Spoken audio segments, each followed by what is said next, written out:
Welcome to Networking RX, a podcast devoted to helping business professionals like you enhance your networking skills in order to become more proficient giving and receiving quality business referrals and improving the overall quality of your life and the lives of those around you.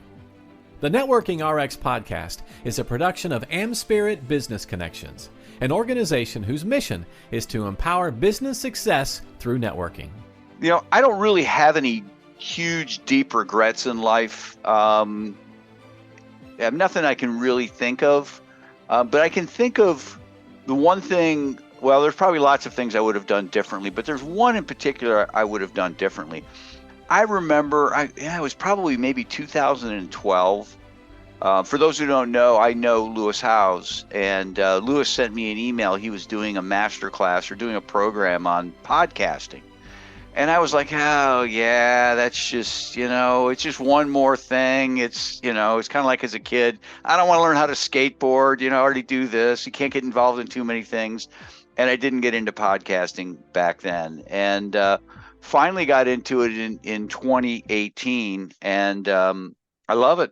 I love it. There's just so many great things. And we're gonna talk a lot about it today because I have on here Josef Schinwald. He is in Spain, originally from Austria.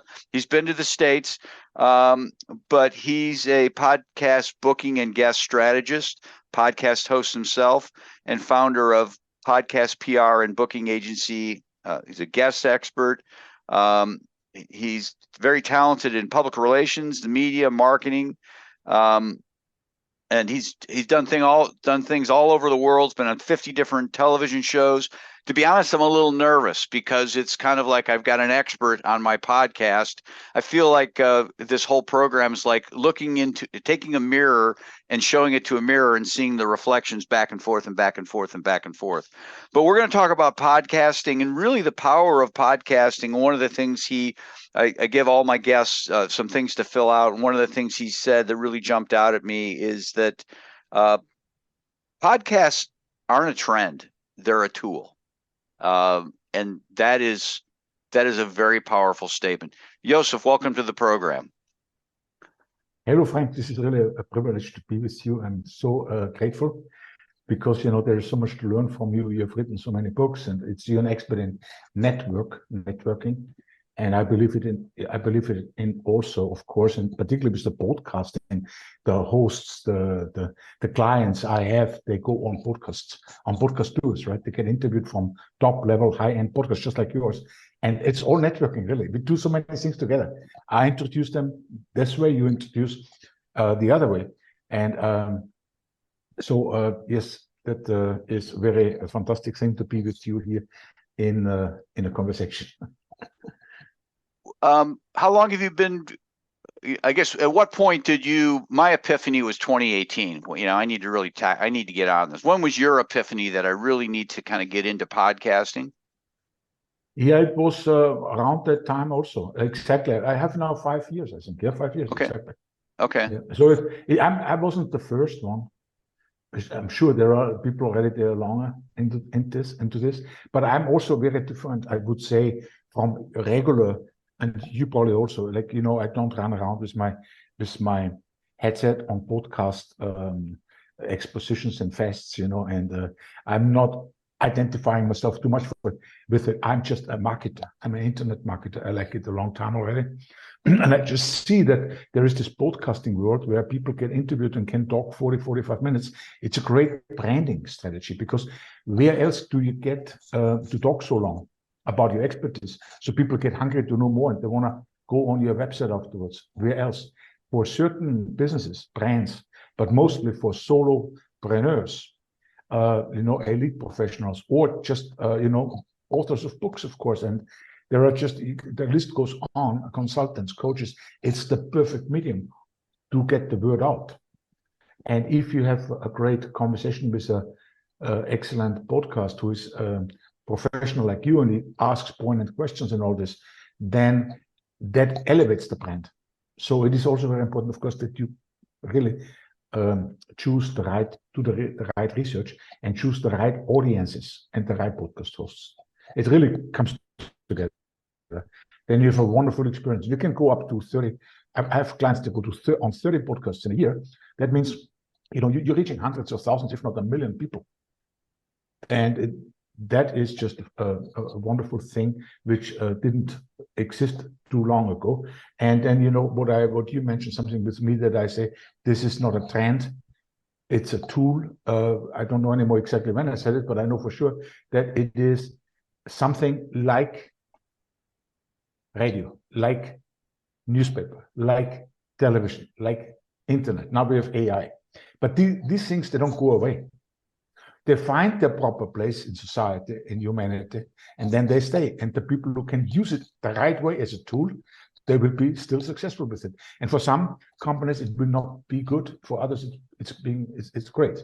Not for it cannot be for everybody, right? No, I have strong feelings about podcasting. I think I don't want to say podcasting will save the world. That sounds too big. But what podcasting is going to do is, and there are all sorts of different podcasts, right? I mean, there are crime podcasts, and there are professional development podcasts, and there are political and news podcasts. But it's a way of getting information out that we used to be dependent upon the news, and you get little 3-minute sound bites about something, and you had to try to totally understand something. And now I can get on a podcast and I can listen in detail as to, we're recording, it's November of 2023, everything happening in Israel. And it's like, if I watch the news, I'm getting such a small snippet, but if I get on podcasts, then I can have somebody really explain it to me. And it's kind of the same thing in businesses. It's just, I get so much more information, and I can learn in my car. That's the other beautiful thing about it. Yes. Yeah, and as you said, it's like it all depends how we use this tool, because when you are respectful, when you have that preparation before an interview, when you have that follow-up after an interview, and you get continuously, you get to talk with this incredible experts, extraordinary people, and that conversation, I forget about the podcasting. I just think about the conversation, the person, and I've learned so much in those years, because I kind of attract spiritual people, like spirituality, because I studied it. That's what I studied in the USA. Okay. 5 years, divinity. Then I have the master's in international business, so that is, you also have an MBA, I think. I read it, and so that was the point where I also attract business leaders, like authors of business books, and actually they're quite high level and much higher actually than me, and I'm very surprised. But somewhat they get attracted to me because I think I can still wrap my head around them, understand their expertise, and then make all these difficult connections really with what are the right podcasts. So you need a methodology for it, because you couldn't go out and just research one-on-one. So what I basically do is I go to the experts, similar experts. I actually research them with artificial intelligence.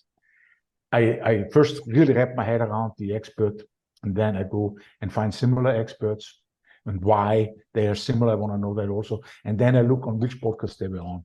That gives me a head start with research. Because then, first of all, I get the right podcast. They're already interview-based. And second of all, I get top-level podcasts also, because they are not going, these experts, they're similar. When my client is, they're all very accomplished. Some of them, yes, they start out, but they already have something very interesting. They're just writing still on their book, or they have a very interesting framework, and that hasn't been heard yet. Or, like somebody in business knows more than others about millennials, and that, lands really well with podcast hosts, because they have never had a show about this. So, but mostly it's accomplished people, professionals, elite professionals, and they know the value of continuously being out there, just always being out there, because you always have to get new people in the pipeline if you have clients, right? And you also have to be visible, because what happens if you're not? It goes so fast nowadays, then you disappear gradually. So it's a great way to be on. People look for you on Google, search for you on Google, your name, and there are already 3 video clips because you have been on 3 podcasts, and they are just on top before even your website sometimes.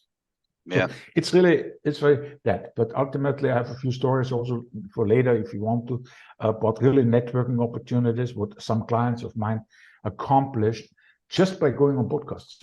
No, please, please share. That would be great. Yeah, because I prepared myself a little bit and I said, how is it related to networking, where you are an expert, Frank? So I said, you know what, I have this fantastic story. She's still my client. I can use her name. She's a corporate storyteller. Her name is Donna Griffith, Silicon Valley, America. And she can basically translate very complicated data and numbers into a story, and then pitch the client, the startup, can pitch the startup to the investors. And she does it really well. She raised billions of dollars. So now she wants to write a book. Actually, one podcast host told her she should write a book. And then she said, well, I didn't do it yet. I didn't write a book yet. But now you're talking about, several people have been talking about it with me. And there was this Vince Warnock from Australia. Vince Warnock, his podcast is Chasing the Insights. So I connected them through my podcast agency, guestexpertsonair.com. And then they started recording their first interview, but they didn't leave it there. In other words, they continued the conversation, which is nowadays easy, whether you're in America or in Australia, of course, we know that. But he got her into this thing about writing a book. And he really coached her really well. She wrote a fantastic bestseller. And then I got the idea when she told me about that I should also connect it with Faisal Haq, who is my client, and who is currently on the #1 bestseller list on the Wall Street Journal with 3 books. Each one is on #1 for the category. And then also USA Today and New York Times bestseller list. So I got them together. They talked actually, and he told her what it takes to get somewhere, like how the promotion works. Because when you have the book, it's published, the first few weeks when it sells a lot, that is so much more important than if it sells over the year. It's the first weeks. So if you already can prepare this whole thing, this launch of the book with a podcast guesting tour, several months ahead, then you have a waiting list. Maybe when the book comes out, they're the first ones to know about it. So this kind of things, right? It's a launch, basically, a launch. So yeah, that's a beautiful network story. But I have others also, like, when my 50% of my clients, they're all referrals.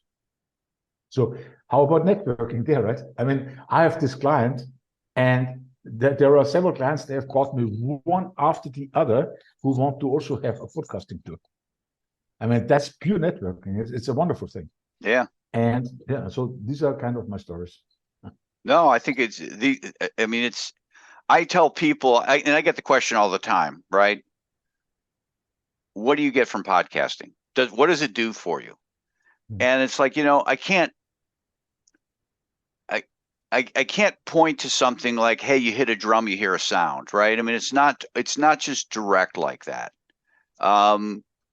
But I tell people it opens doors I didn't know were there.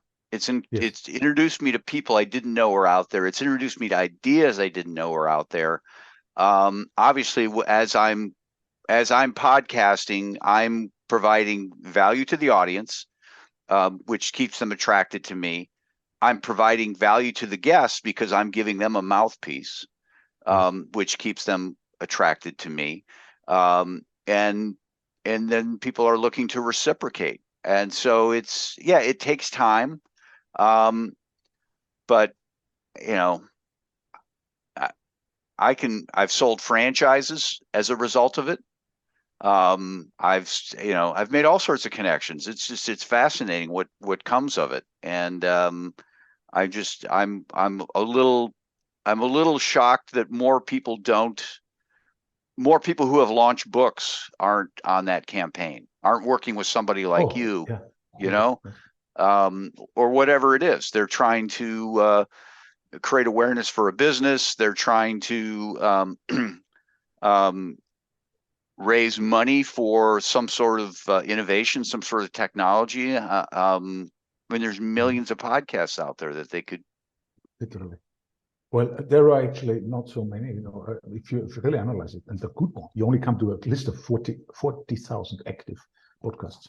There are around 4 million out there, but yeah, it's amazing. It's not so much, but it's still a lot, Yeah. But and then the 400,000 are interview based, and from those 400,000, the ones that are really active, like yours, where they're consistently episodes and just those ones are just really like high level, like global rank, high level like yours also.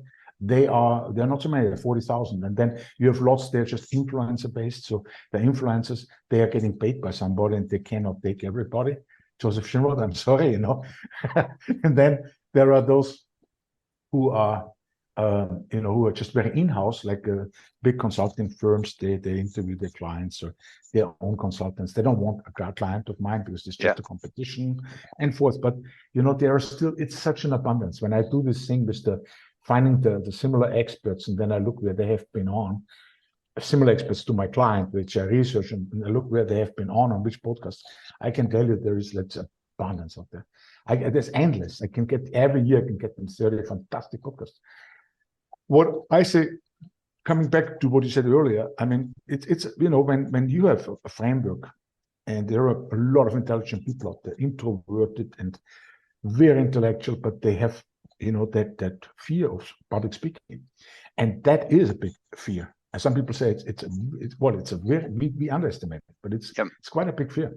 And I remember myself, when I was a tourist guide in Salzburg, of the fortress in Salzburg. I was just coming out of high school, and I got that job, and it was wonderful. But the next day already, I was in front of 100 people, and I know I couldn't talk. I just said to the person next to me, "Follow me." And then I recovered. And then when we went to the lookout tower, I got my voice back. Or when I was on television in Buenos Aires, and I was quite often every week there on television, on the set, 3 cameras. And the first time I was there, I sit there, and I can tell you, I was so nervous. I mean, I wish I would have been somewhere else. And I almost saw myself from above, and then I didn't see myself anymore. I almost disappeared for myself. But when it started, and then after a few times, you get just so comfortable with it. So I would encourage everybody to have that courage to do it a few times, even if it's just like I have that. It doesn't cost much either. I mean, I've you better do it with me or with somebody else, but you can get somebody to do it for you. You do it yourself. But if you get on 4 podcasts, excellent high-level podcasts, it doesn't cost much. It costs a few $100s. It costs $699. But you can reach already 50,000 people.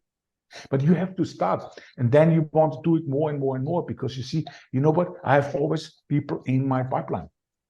And this is the biggest problem with us, remember Peter Drucker? He was a very interesting and very famous management guru. He was also from Australia, but he lived in America. And he said, the purpose of a business is to get a client.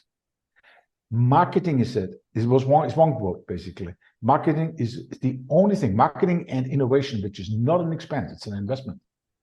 Everything else is an expense in the business. So why don't we think more than 50% about how we get that word out? And if we say the Google advertising is great, Facebook advertising is great, and there are many things which might just really be fantastic for us, and maybe podcast guesting isn't the right thing. However, for a lot of people, it will be the right thing. So just getting used to the thought, and then maybe start to go on a few interviews. I wouldn't suggest to pitch yourself, because it doesn't look very professional. I would say to do it through somebody else. But if you do it for yourself, it's a possibility also. I have pitched myself to you, I think, myself, because my secretary was on vacation. Otherwise, I do it through her. And it's better. It's more professional somehow, Oh, it is. I mean, when I have a third party coming to me, well, in my 2 cents, and we can, my 2 cents is when you're pitching to somebody, get on their podcast, do a little bit of research. Just don't say, "Hey, I'm great. I would be great on your podcast." Know what they're about. This is the value I can bring. And I looked at your stuff, and I'm like, yeah, okay. Number one, the guy's pitching himself, so it's and 2, I saw the connection to what you do and what I do, and the value can bring to the audience. So I'm glad we met. Let's shift gears. Let's just talk about your business and your the types of people you're looking for and how people can get a hold of you. I've kind of gotten the gist that somebody retains you, I guess, engages you to research and promote promote them out to podcasts. Yes, they are my clients, usually they're already very, very hungry to get their message out because they have really such a framework, such a deep expertise and a compelling story. They just need that microphone, And I was surprised when I started 5 years ago. I was just going on LinkedIn basically, and I handpicked a few people, and suddenly I had a few. And with these few people, they were like surprisingly extraordinary, professional. I got referrals, I got more, and I said, "What? This is incredible! I can't believe it. I'm really good for this because I'm kind of overstudied. So when I do this business, I can really use all my overstudiedness because there are so many different experts, and to understand them, it helps that I read so many books in my past. Because if you would put me somewhere else in an office, I would say, okay, maybe 5%, 10% I'm using for what I was actually studying, right? So, but then it started out like this, and I have to say that usually there's a lot of demand from experts to market themselves, or they have written a book. They know it's going to be published. Who's going to read it? Well, podcast tour would be nice. Somebody tells them, right? And then they want to go on a podcast tour. For book authors, it's very good. But it's also branding. It's particularly good for coaches and consultants. Everybody, whether they've written a book or not, but it's like everybody who has a nice 4 or 5 topics to talk about, and then brings the people into their ecosystem of profitability, which is the website. I wouldn't recommend it to anybody who doesn't have a website, honestly, because I see it when there's no website. How would they talk for 40 minutes, and how would people follow them? On Instagram? I mean, maybe, but ultimately you want to know more about that person. If you go on my website, there is a video, there is other things. There is a showcase of podcasts. The customer testimonials and all this. So when somebody talks on a podcast, they want to actually at the end of the show tell, because hosts ask, how can they get a hold of you, and then get the people on their website with the URL. They should be easy, and then subscribe to a newsletter or whatever the action is. But there should be a call to action somehow, because ultimately it adds up. You're accumulating consistently other people's audiences.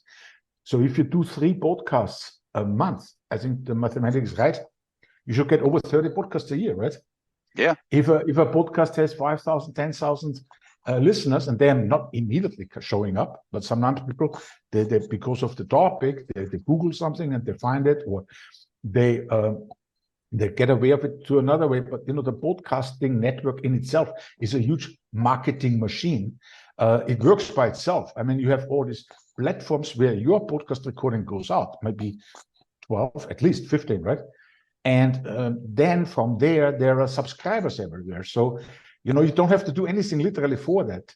But if you want to be really a good networker, and you have met this podcast host, and you really appreciate it, because, it does take some work to format it, to market it. So you want to do your part, and you say, okay, I'm also posting it on my LinkedIn, on my Facebook with a post. However, one has to be clear about it, that these people on social media, they are not necessarily podcast listeners. But when you do a little snippet of your interviews, maybe one interview that lasted 45 minutes, you know what? You get probably 10 little chunks, video clips from there, where highlights are, where you said something important, where you have been asked something you never have been asked before. Now you start talking about the expertise you've never talked about before like this, right? So your followers know you already. But you do this from time to time. I have clients, and I told them, and they do it. And so in their LinkedIn, I see it when it shows up. Well, now look, Faisal Haq is really not publishing one of these video clips after the other. And what does it do to you? Well, the people, they do listen to a minute, particularly they read it, because you can have this, the words underneath. Yeah, transcribed, right? Yeah. But it's just a minute, or maybe never more. And so what happens? You get now in front of your audience, you get the go-to expert status, the authority status, because there is a difference between the perception and the reality.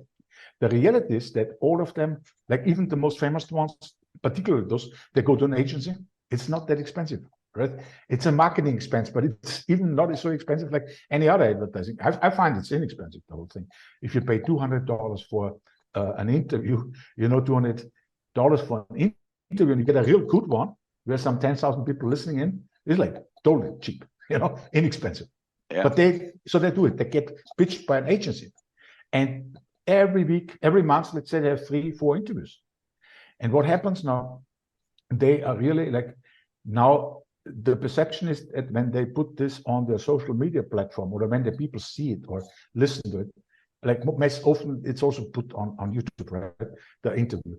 But the perception is so famous because he's always being interviewed. He's always being interviewed, but that's not true. He has been pitched to those podcasts. That is the reality. You understand the difference, right? So it's a great myth which helps you.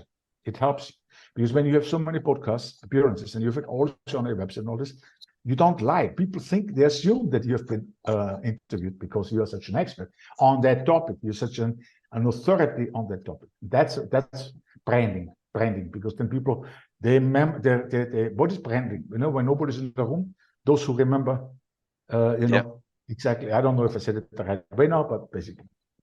Okay. Well, appreciate you being on. What's a great way for people to get a hold of you through your website? guestexpertsonair.com. Would that be it? Yes. Okay. Yes, that's all. That's all. Okay. If they go to guestexpertsonair.com, they find all the information. But the most important thing is I have a little video there made in Mallorca on it's a beautiful island in Spain.